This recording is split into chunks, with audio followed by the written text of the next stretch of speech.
प्रति भाव है वे मंदिर में ने माला में बैठ जावे हकीकत में ने तो परिवार सारा सदस्य कहे भाई देखो माणे काका जी या बाबा जी या दादाजी या पिताजी माला फेर रहा है तो यानी पूरा परिवार की भावना जाग जाए करे उन्हें प्रति गप्पा लड़ावे निंदिया करे चुगलियाँ करे इन्नी बात उड़ने उड़ने जन लोग बोले कि यार मन दादा काका है तो निंदिया करता फिर बेन मंदिर में वो एक कूट भाव है और माला फेरे ध्यान करे पूजा पाठ करे जना बेन परिवार में प्रेम अपने आप बढ़ जाए और वे गर्व है वे देखो मन दादाजी माला फेरने वाला मन काका जी माला फेरने वाला और वे मन में है कि माँ भी है जो यानी सेवा करा एक भावना अपने आप जाग जाए घर में बूढ़ी माँ माला फेरने लग जाओ तो बड़ी बउआ न आस पास पड़ोस ने सब सेवा में लग जाए है ना भाई माँ निंदिया करने जाओ और चुगलियाँ करने जाओ और एक दूसरे की बातें करो तो सब कहे तो छाची बई है ये तो फालतू बातें करे फालतू निंदिया करे चुगलियाँ करे गए एणु घर बैठी जे को नहीं गए एन माला में बैठ जाओ माला फेरो आप राम द्वाराम गया माला फेरी आ काम काम मस्ती रामू राम तो वेणा मैंने अपने आप श्रद्धा जाग जाए बे बेटा पोता बउआ हगला ही सेवा करने लग जाए इतो प्रभाव या करे नेम रो भले मन नहीं लागो फिर भी माला ले ना मरा मरा मरा मरा माला में लाग जाओ दिखावा में भी लाग जाओ तो भी भावना जाग जाए इतो प्रभाव या करे रामदास जी महाराज का पति पत्नी का प्रेम नेम प्रतीत रो मतलब विश्वास एक दूसरा में पक्को विश्वास है दृढ़ विश्वास प्रतीत दृढ़ पति सेवा प्रवीण सुंदर भाई जी की सेवा है पति की सेवा बड़ी प्रवीण बड़ी उत्तम सेवा है सुंदर भाई जी पति की सेवा कर रहे हैं बड़ी अच्छी सेवा कर रहे हैं एक आश्रो एक बल राम नाम लिव लेन अब राम जी का नाम ले रहे हैं एक ही आश्रा एक ही भरोसा एक ही बल यूं मान करके ये दोनों पति पत्नी रामदास जी और सुंदर भाई जी भजन कर रहे हैं सेवा कर रहे हैं पतिव्रत धर्म में सिया आसम साजा दिन माता मेरे सिर ताजा श्री राम जय जय रामा श्री राम जय जय रामा श्री राम जय जय रामा श्री राम जय जय रामा सुंदर भाई जी माता जी ने पतिव्रत सेवा धारण कर लिया जैसे सीता माता पतिव्रत धर्म का पालन करते सीता माता अयोध्या में आए महल में रह रहे हैं पतिव्रत धर्म और राम जी वनवास जा रहे हैं तो सीता माता साथ में ऐसे ही सुंदर भाई जी भी है जो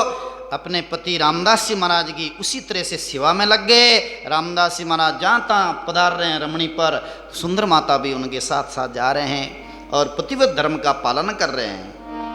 केशवदास जी महाराज कहते हैं धन्य हो माता हमारी सिर ताज ऐसी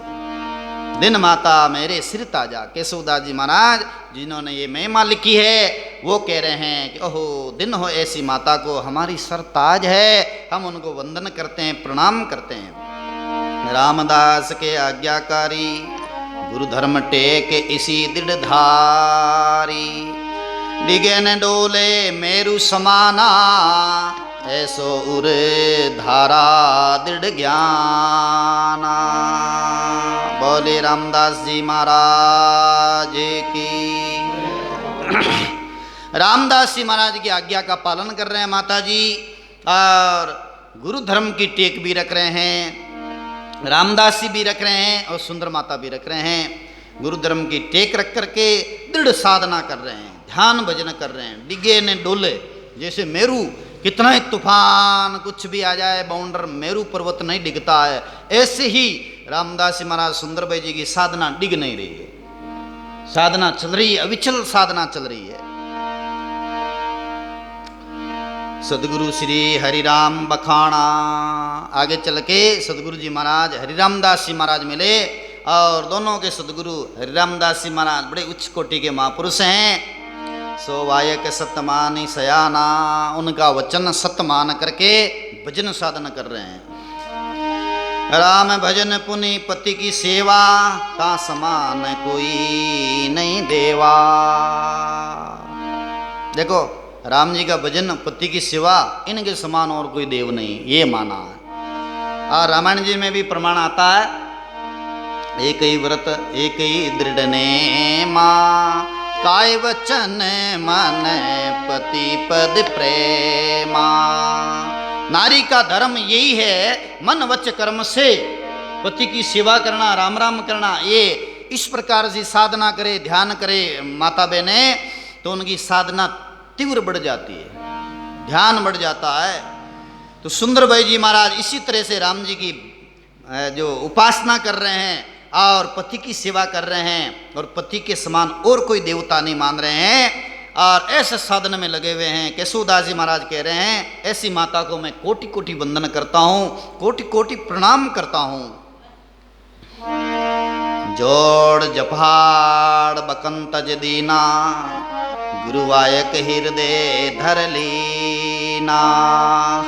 जैसे रामदास रणधीरा, ऐसे सुंदर मात सदीरा। बोले सुंदर माता की। केशवदास जी महाराज कह रहे हैं, सुंदरबाई जी महाराज ने जोड़ जपाड़ त्याग दिया, नाना प्रकार के दुनिया की बातें वो त्याग दी।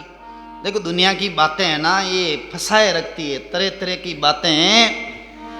समय बर्बाद करती है। तो जोड़ जपाड़ बकण तजदीना, व्यर्था बकना छोड़ दिया। व्यर्था बकना छोड़ दो, वास्तव में पुण्य बच जाएगा। और व्यर्था बकने से देखो वाणी का ओज नष्ट होता है, पाप मिलता है, और नाना प्रकार से पुण्य नष्ट होता है। इधर की उधर बात करने से आदमी की शक्ति नष्ट होती है। वाणी के 4 दोष हैं, मन के तो 3 है, और शरीर के भी 3 दोष है, पर वाणी के 4 दोष हैं। बैठे बैठे आदमी पाप कर लेता वाणी के द्वारा, किसी की निंदा करके पाप कर लेता है, और वाणी के द्वारा चुगली करके पाप कर लेता है। वाणी से किसी को टेढ़ा बोल दिया तो पाप हो जाता है। वाणी एक ऐसी चीज़ है, आजकल तो घर में सुता सुता भले बाहर नहीं निकले हैं, बिस्तर पे पड़े पड़े भी फोन के द्वारा किसी को गलत बोल दिया तो फैल गई बात, और हो गई तकलीफ, हो गया कर्म लागू। द्रौपदी माता ने वाणी के द्वारा पाप किया। क्या पाप किया कि अंधा की औलाद अंधा है, और जो अंधा है उनको ऐसा बोलने से पाप लगता है। खोड़ा लूला हो तो उनको सीधा बोले लंगड़ा खोड़ा फालतू, तो पाप लगता है। वो अगले जन्म में उनको लंगड़ा बनना पड़ता है और अंधा बनना पड़ता है। ऐसा नहीं कहना चाहिए उन लोगों को, पर द्रौपदी ने कह दिया तो उनसे महाभारत माना जुआ खेले, और फिर वनवास मिला और अज्ञातवास सजा भुगतनी पड़ी। जब भगवान पधारे थे वन के अंदर, तब द्रौपदी माता रोने लगी कि मेरी सहायता किसी ने नहीं की थी, आपने की थी, आपके अलावा मेरी सहायता करने कोई नहीं आया। तो भगवान ने बोला कि आपने एक ऐसे व्यक्ति को वाणी के द्वारा ये जो है ठेस पहुंचाई, इसलिए ये थोड़ी सी सजा भुगत लो, वनवास भुगतना पड़ेगा। तो वाणी का इतना खतरनाक पाप होता है, इसलिए तो महापुरुषों ने कहा कि चुप कबीरा बोलो मत, पर्दा किसी का खोलो मत, पर्दे पर्दे अंतर है, कहीं हीरा कहीं पत्थर है। वाणी से चुप हो बेटी, चुप होने जैसा कोई मिठास नहीं है। बालू जैसी कांकरी, उजुल जैसी धूप, ऐसी मिट्टी कच्चू नहीं जैसी मिट्टी चुप। चुप होने वाला ने क्या दोष है? अब फालतू बके जी का कोई न कोई कुछ का कुछ है जो लगेगा पाप, और चुप है बैठ गया, मौन हो गए, समय पर ठीक बराबर सही सत्य बोले, उनको कोई दोष लागू नहीं होता। और नहीं तो कोई न कोई बात करे उनके लफड़ा लागू है। तो ये जोड़ जफाड़ बकण तजदीना, जोड़ जफाड़ बकण सब छोड़ दिया सुंदरबाई जी ने। और गुरु वायक हृदय धर लेना, गुरु जी का वचन, गुरु जी का मंत्र हृदय में धर लिया, धारण कर लिया। जैसे रामदास रणधीरा, रामदास जी महाराज भजन करने में धीरवान, साधना करने में गंभीर, ऐसे ही सुंदरबाई जी ने भी साधना करना आरंभ कर दिया। दोनों पति पत्नी का एक मत बना और भजनिक महात्मा बने। भजन करे तन की सुध त्यागी, जैसे कसनी देत वैरागी। बारो तड़ो समो विकराला, भूखे लोग फिरे बेहवाला। रामदास काम सिधारे, रामदास को काम सिधारे, भूको सुंदर पास पुकारे। बोले राम जी महाराज की। भजन करे तन की शुद्ध नहीं, भजन करता करता कभी कभार शरीर की शुद्धि भूल जाते हैं, क्योंकि भजन में मन लग जाता है ना, तो शरीर की शुद्धि नहीं रहती है। अभी बैठे हैं तो जब साधना में तल्लीनता से बैठ गए तो उनको पीड़ा का अनुभव नहीं होता, और जो ही ध्यान में प्रगाढ़ स्थिति में आ गए तो शरीर की शुद्धि भूल गए, राम जी का भजन करने लग गए। ऐसे सुंदर भाई जी है, भजन करते हैं तो कभी कभार शरीर की शुद्धि भूल जाते हैं। जैसे वैरागी शरीर को कष्णी देते हैं, ऐसे सुंदर भाई जी ने भी शरीर को कष्णी देना शुरू कर दिया, शरीर को कसना शुरू कर दिया। ऐसे साधन करने